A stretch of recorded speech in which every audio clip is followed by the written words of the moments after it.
Alors non, ça n'a rien à voir ni avec Rihanna, ni avec Resident Evil.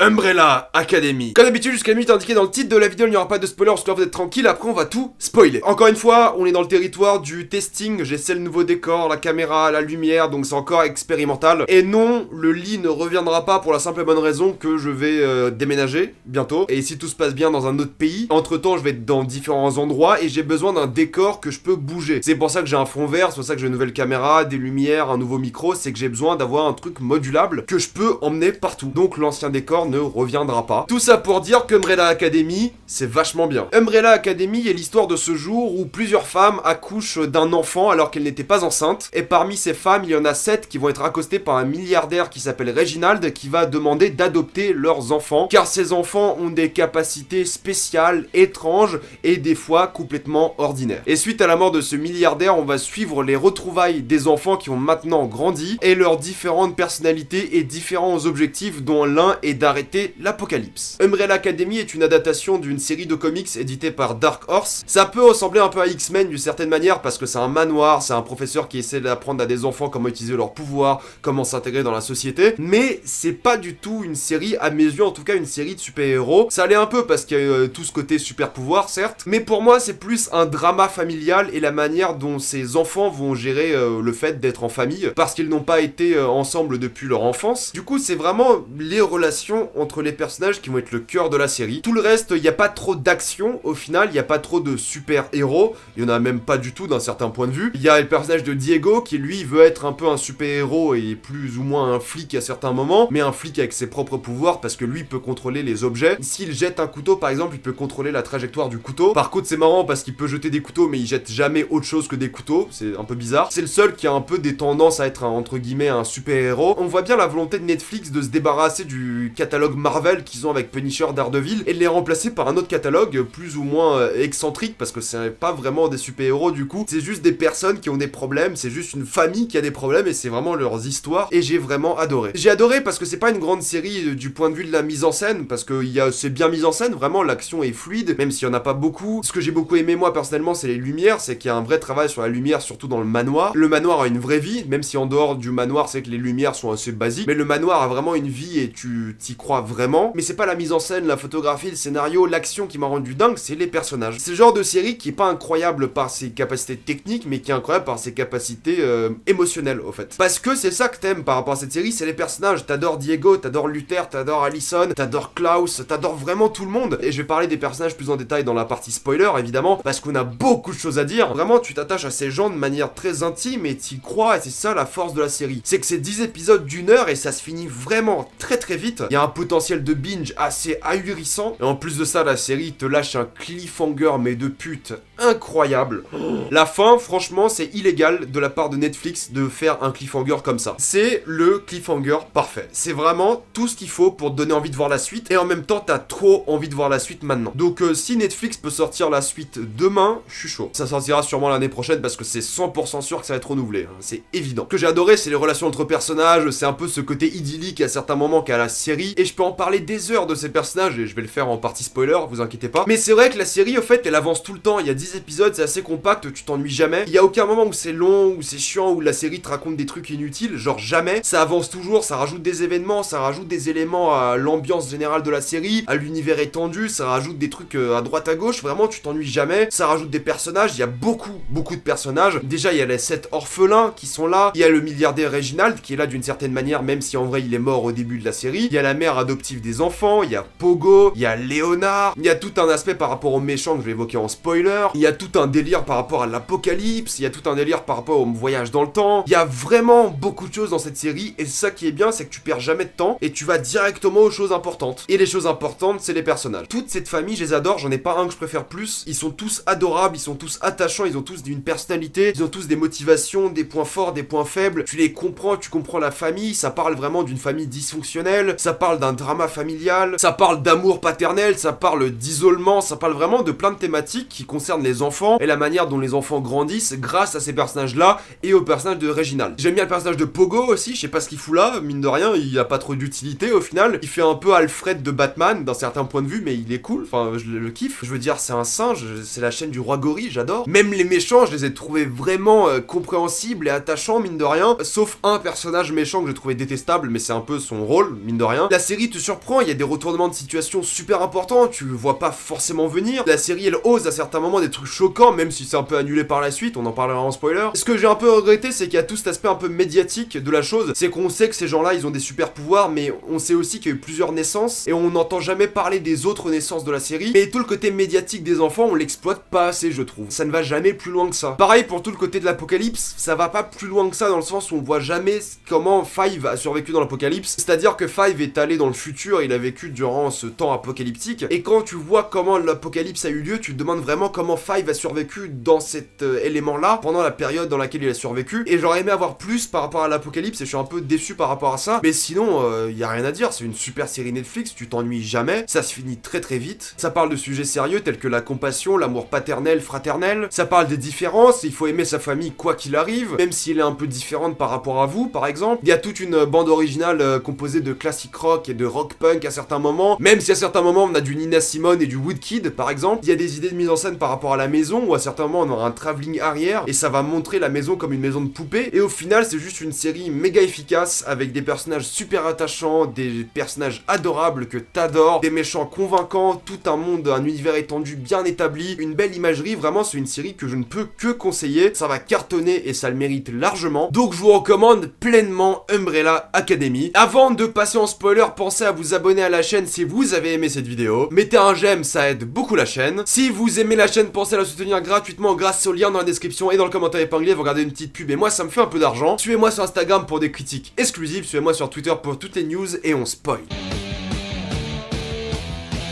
Bon allez, on commence avec qui? Diego. Diego, comme tout le monde, j'ai beaucoup aimé son personnage parce que c'est quelqu'un qui détestait énormément Reginald, parce que Reginald se comportait très mal avec lui. Diego avait des problèmes d'articulation, il avait du mal à parler, c'est la mère qui l'aidait et non pas Reginald, alors que c'était son père. La mère que Reginald a créée parce que c'était un robot, mais on va en parler juste après. C'est un mec qui joue au super-héros, il a envie d'aider, il a envie d'utiliser ses capacités pour le bien. C'est ça qui est honorable par rapport à lui, c'est qu'il comprend qu'il a des capacités, il comprend qu'il doit les utiliser pour le bien, sauf qu'il est pas vraiment normal parce qu'il avait des problèmes dans son enfance, il avait du mal à articuler et quand il est stressé, il a encore du mal à articuler. Il a été refusé dans l'académie, mais il est quand même tombé amoureux d'une flic qu'il aimait beaucoup. Patch, ils avaient une histoire assez touchante, mine de rien, mais on sent qu'ils se sont séparés parce qu'ils étaient pas de la même longueur d'onde du point de vue de la police et comment ils devaient intervenir. Et le fait que Patch meurt, bah ça rend le personnage de Diego encore plus attachant parce que tu sentais vraiment qu'il aimait beaucoup cette fille, mais mine de rien, à cause de la vie en général, ils ont pas pu être ensemble, et ça donne un aspect vraiment genre attachant au personnage, c'est un peu genre seul, solitaire mine de rien, mais qui essaie de faire les bonnes choses quoi qu'il arrive, et qui déteste quand même beaucoup Reginald et sa famille, parce que sa famille est plutôt pro-Reginald, surtout Luther, mais on va en parler juste après Luther. Et tu vois qu'il se sent un peu super-héros quand il essaie de passer à travers la vitre à un certain moment, alors que la porte était ouverte et il a l'air complètement con, mais c'est un peu de sa fantaisie à lui d'être un super-héros, et c'est ça qui était touchant par rapport à lui, surtout quand il tue sa mère parce qu'il aime pas la voir comme ça, parce que pour lui, son vrai parent,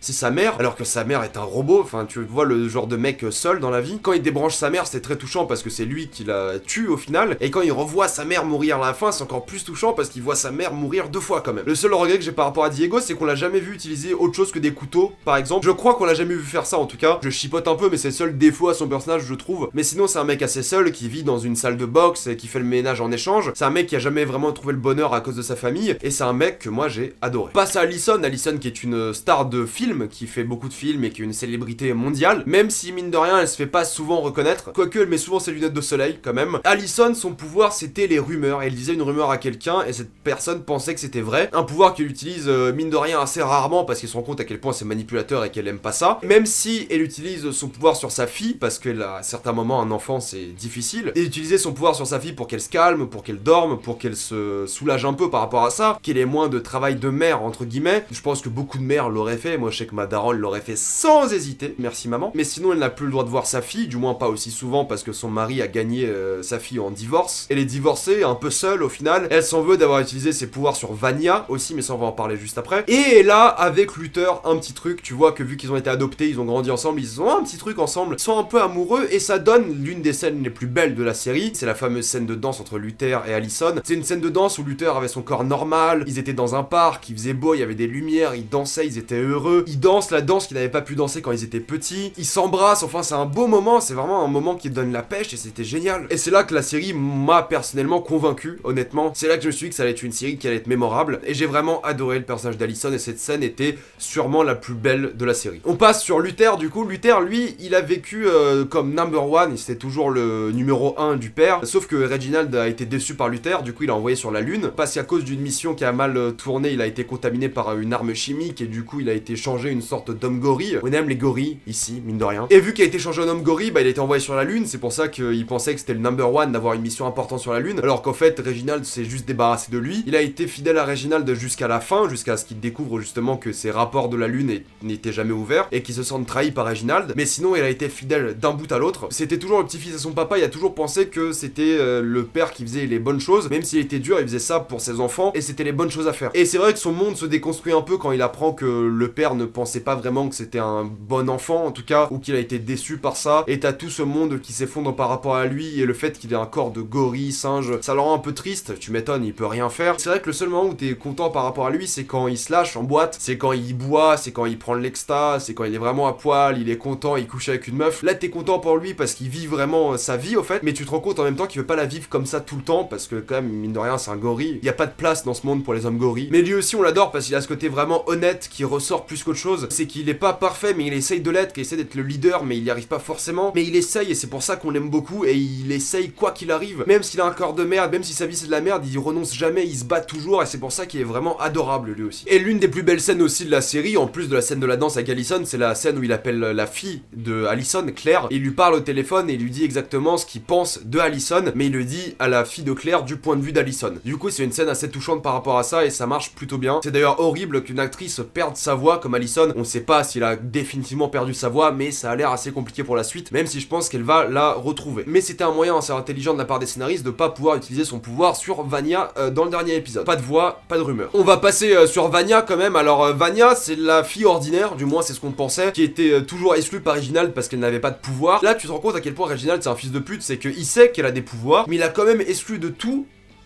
pour rien. Il avait aucune raison d'exclure Vanya de tous les autres événements. C'était la sœur de tout le monde et il l'a quand même exclue. Alors que c'était la plus puissante de tous, en quoi ça a aidé le personnage de Vanya d'être exclu et non pas avec tout le monde? Je veux bien qu'elle soit exclue parce qu'elle a des pouvoirs, mais le fait qu'elle ne sache pas qu'elle a des pouvoirs parce que Allison a dit à Vanya, grâce à son pouvoir, qu'elle n'a pas de pouvoir et qu'elle est ordinaire, pourquoi ne pas avoir inclus Vanya dans les activités des autres? Au moins, je sais pas, manger avec eux ou faire la photo de famille avec eux, quoi. Reginald, pour ça, il mérite de mourir. C'est un peu extrême ce que je viens de dire, évidemment, mais c'est vrai qu'il était vraiment dur avec elle, et tu comprends la rage qu'il a en elle depuis qu'elle est toute petite. Elle se sent exclue, elle a pas de pouvoir, elle est normale, elle noie son chagrin dans le violon, enfin c'est horrible. C'est pour ça que quand quelqu'un s'intéresse à elle, c'est-à-dire Léonard, ou comme il s'appelle vraiment Harold, ou comme moi j'aime l'appeler Joe de You, parce que c'est un psychopathe comme Joe, c'est abusé. Quand Harold commet son patricide, quand Harold fait de la prison, il est complètement obsédé par Umbrella Academy, il essaie de rejoindre Umbrella Academy, mais Reginald le pousse en dehors parce que lui non plus n'a pas de pouvoir, un peu un fils de pute Reginald quand même. Quand lui s'intéresse à Vanya, bah forcément Vanya elle kiffe parce que c'est quelqu'un qui s'intéresse à elle. Même si au final on apprend que Léonard voulait juste s'intéresser à Vanya pour déclencher ses pouvoirs et causer le bordel, tout simplement. Contrairement à Joe de You, il n'était pas du tout intéressé par Vanya, lui était intéressé par ses pouvoirs. Un manipulateur et un fils de pute. Il mérite sa mort qui était d'ailleurs horrible, il se fait poignarder de partout par Vanya, c'était plutôt bien, mais il mérite, c'est cool. La personne qui n'aurait pas mérité la mort de la part de Vanya, c'est évidemment Pogo. C'est que Pogo, c'est un personnage que moi j'ai beaucoup aimé, on va en reparler juste après, mais